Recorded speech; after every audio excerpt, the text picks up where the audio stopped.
नमस्ते। आज हामी एउटा निकै रमाइलो नेपाली कथामा अलिकति गहिरिएर हेर्दैछौँ।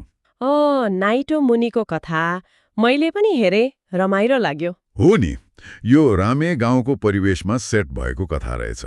गोठालो जीवन, अलिकति प्रेम अनि हाँसो पनि।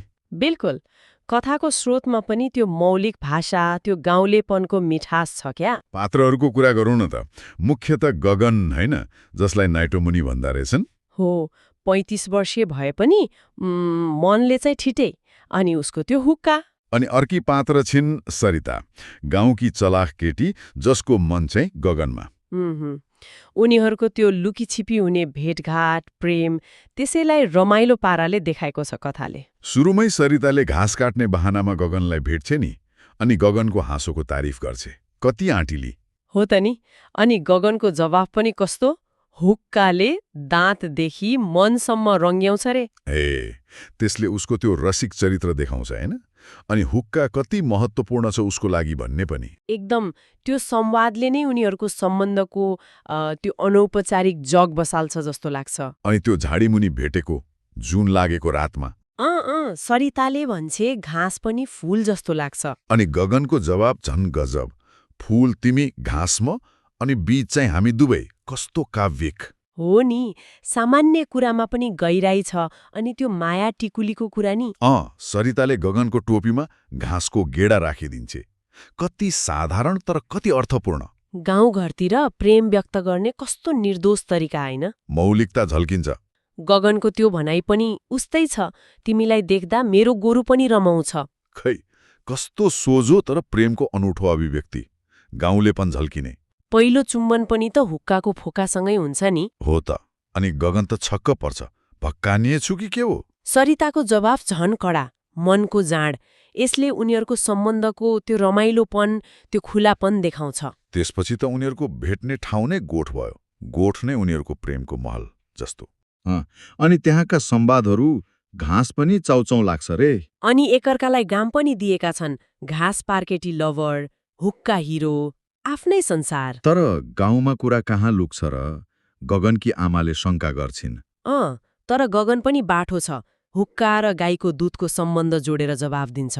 आमा पनि भित्रभित्रै खुसी छिन् जस्तो छ नि। मतलब युवाहरूको प्रेमप्रति मौन स्वीकृति जस्तो। हो, तर गाउँलेहरूले त हल्ला पिटिहाले। गोठलाई गोप्य होटल, भेटलाई हुक्का हनीमुन भन्न थालेर। तर उनीहरूलाई मतलब छैन जस्तो छ। प्रेम त घाँस जस्तो नरम, गोरु जस्तो बलियो छ भन्छन्। आफ्नो सम्बन्धमा विश्वास छ उनीहरूलाई। अनि त्यो नाइटो मुनि नामको रहस्य खुल्छ नि, त्यो चाहिँ रोचक लाग्यो मलाई। हो त, गगनले अर्थ लगाउँछ। नाइटो मतलब रातको झाडी, मुनि मतलब म र तिमी। यसरी पो। अनि त्यो नाम नै गाउँमा चर्चित हुन्छ। केटाहरूले जिस्काउँदा पनि त्यही नाम प्रयोग गर्छन् रे। नाइटो मुनिमा बिजुली बाल्ने बेला भयो। कस्तो रमाइलो। अनि त्यो घाँस एक्सप्रेस योजना नि? पुरानो तरिका अलि बोरिङ लाग्यो रे उनीहरूलाई। सम्बन्धलाई ताजा राख्न नयाँ आइडिया, कति सृजनात्मक। हो नि, घाँस काट्ने बहाना, दुईजना बस्ने ठाउँ, बीचमा हुक्का, अनि गफको रेल चल्नी। भेट्ने ठाउँ पनि बदले, गोठबाट डाँडाको टुप्पोमा। यसले उनीहरूको सम्बन्ध अलिक खुला हुँदै गएको सङ्केत गर्छ कि? होला नि। अनि गगनले लेखेको त्यो प्रेम पत्र, खै के लेखेको छ? गोरु डान्स गर्छ रे, हुक्का रङ्गीन देखिन्छ रे, झाडी पनि बगैँचा लाग्छ रे, अनि हस्ताक्षर चाहिँ हुक्का हिरो। कस्तो मौलिक अभिव्यक्ति प्रेमको। सरिता त लाजले भुतुक्कै भइरे। तर मनमा त खुसी नै भइयोली नि। पक्कै पनि। अन्त्यतिर त नाइटो मुनि गाउँकै चर्चित प्रेम स्थल बन्छ। उनीहरूको बारेमा लोकगीत नै बन्यो रे। हो र, प्रेम कहानी त लोक कथा जस्तै भयो नि। अनि गगनले बिहेको कुरा निकाल्दा सरिताको शर्त पनि उस्तै रमाइलो छ। के शर्त राख्छ र? बिहेमा हुक्का सेल हुनुपर्छ रे। गजब। कथाको सुरुदेखिको त्यो रसिकता अन्त्यसम्मै कायम। हुक्का त अभिन्न अङ्ग नै भयो उनीहरूको। हो त नि। साँच्चै कसरी एउटा सामान्य गाउँ, हुक्का जस्तो वस्तु अनि रमाइलो संवादले यस्तो स्मरणीय कथा बनाउँछ। परम्परागत जीवनशैलीभित्रको प्रेम र हाँसोलाई कति राम्ररी देखाएको छ। एकदम।